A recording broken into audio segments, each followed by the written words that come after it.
my first year in real estate, I think I sold 18 deals working like maybe 4 to 6 hours a week. So I was like, all right, maybe I'm good at this. So the next year I did 36, 72, and then 105 last year. It's been a ride, which about 2.5 years ago, we hired our first agent, and now we're up to 17. Yeah, buddy. That's how I fell into it, right? So yeah, that's funny. Like, how have those experiences like influenced your approach to your team, the different backgrounds, besides Brett, like that's obvious, but everything else? Brett taught me lead generation and operations, like being very focused on metrics and tracking things, and being very strategic with ideal client profiles. Like that background in IDX websites and marketing, like ad agency work for real estate agents that I've seen so many different agents, luxury agents, construction agents, investor agents, downsizing agents. And so what we did is we just implemented a bunch of squads in our team. And I said, look, when you come onto my team, you're not just a generalist. You're going to work in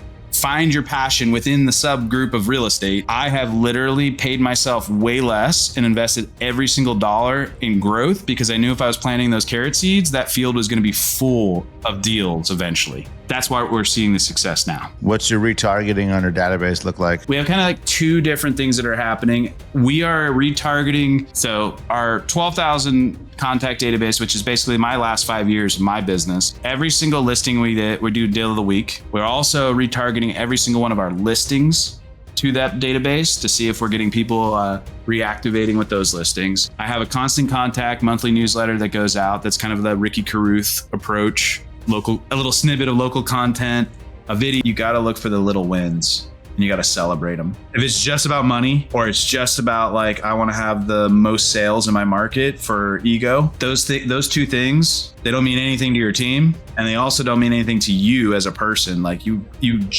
genuinely want to be able to build a real estate team so that you have financial and time freedom, but also you can focus on the type of clients that if you want to stay in production for 30, 40 years, who cares? As a team leader, if all I could do is advise and consult investors on how to be smart with real estate investments and coach my team, that's what makes me fulfilled each and every day.